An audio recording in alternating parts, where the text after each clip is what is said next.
యజ్ఞ వరాహ అవతారం అంటారు. యజ్ఞంలో వాడేటువంటి సొక్కు సోము, ఆ విధంగా ఆ నెయ్యి, ఆ యొక్క పాత్రలు అవన్నీ కూడా వరాహావతారం నుంచి మనకు సంక్రమించినాయి. అందుకని యజ్ఞ వరాహావతార గోవింద గోవింద గోవింద. అటువంటి అవతారం గొప్ప అవతారం వరాహావతారం.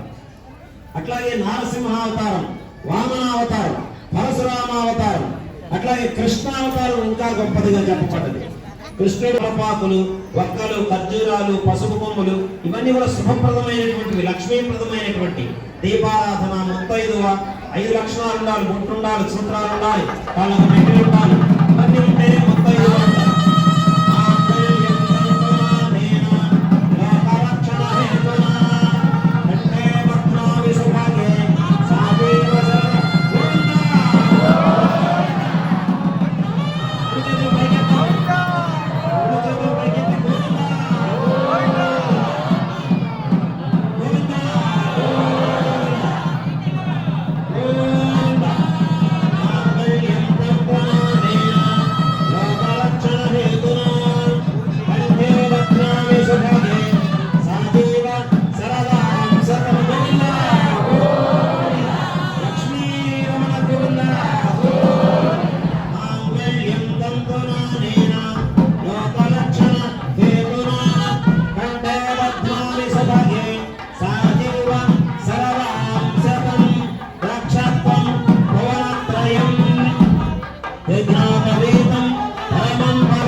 ఈ యొక్క కళ్యాణం చేస్తున్నాం. ఆమె ఎప్పుడో కళ్యాణం చేసుకుంది.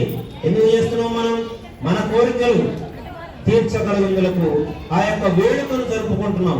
ఆ రోజున గోదాదేవి అమ్మవారు ఏ విధంగా ఆ స్వామిని మనసుని ఏ విధంగా గెలుచుకుంది, ఆ యొక్క విధంగా మనకి కూడా మన సంతానానికి మంచి వివాహం కలగాలని చెప్పని మనం వివాహం చేస్తున్నాం.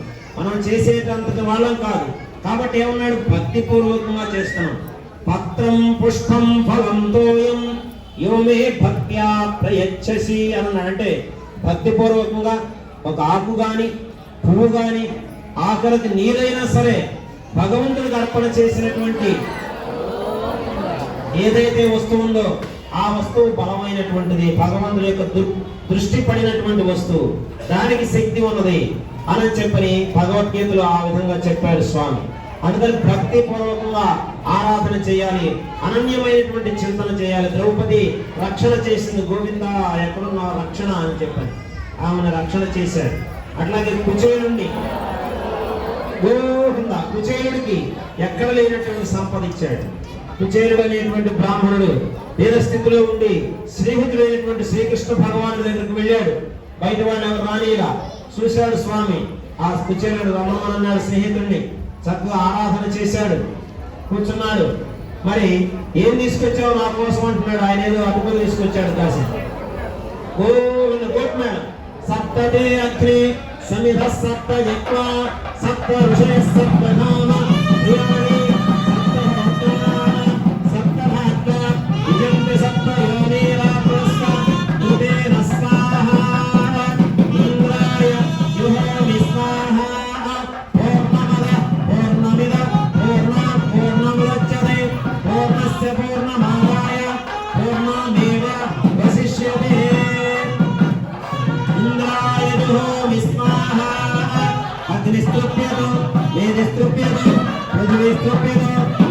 Brahma स्तुत्यन्ताम् ओषधि वनस्पति गन्धर्वाप्तरस्तैव स्तुत्यन्ताम् युधिस्माते रभते नित्यः सर्वयज्ञा कृतं भवेत् अग्निर्मारुतो भूतिः आदित्यस्सो नमः त्रयायुषं जमदग्नेः कस्य वस्य त्रयायुषं यद्देवानां त्रयायुषं तन्मे अस्तु त्रयायुषं दीर्घायत्वायुर्बलाय शताय शतं च वच्चसे त्रयायुषम् आपोहिष्टानयो भुवस्तान ऊर्ध्वे दधातनः महेरणाय चक्षसे यवस्यवतमोरसः तस्य भाजे देहनः ऋषितीव मातरः तस्मा अलङ्गमामो यस्य क्षयाय जिन्वथ आपो जनयथा जनः అందరూ కూడా చెప్పాలి స్వస్తి శ్రద్ధ క్రీడా విధానాన్ని జరుపుతున్నారు అర్చక స్వాములు ఈ దేవాలయం దినదిన ప్రవర్ధమానంగా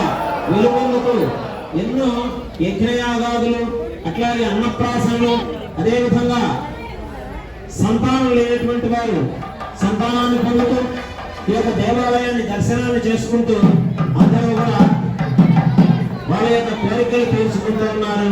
భక్తవైన వీళ్ళందరూ మాల మార్పు అని చెప్పనంటాం. అమ్మవారి మెడలోని మాలని అయ్యవారికి, అయ్యవారి మెడలోని మాల అమ్మవారికి సమర్పణ చేస్తూ ఉన్నారు.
ఈ యొక్క గోదాదేవి అమ్మవారి కళ్యాణ మహోత్సవం ఎంతో వైభవపేతంగా తిరుమల తిరుపతి దేవస్థానం అన్నాం. అక్కడికి వెళ్ళాలంటే ఎంతో వ్యయం ప్రయాస. మనకు అందుబాటులో ఉన్నటువంటి దేవాలయం ఈ చుట్టుపక్కల ఎన్నో పల్లెలు పట్టణాలు మరి చిన్నలు పెద్దలు అందరికీ కూడా అనుకూలంగా మన దేవాలయంలో 25 సంవత్సరాల నుంచి మీ అందరి యొక్క ఆశీస్సులతో భక్తుల యొక్క ఆశీస్సులతో నిర్మాణం చేయడం జరిగింది మన దేవాలయాన్ని. కాబట్టి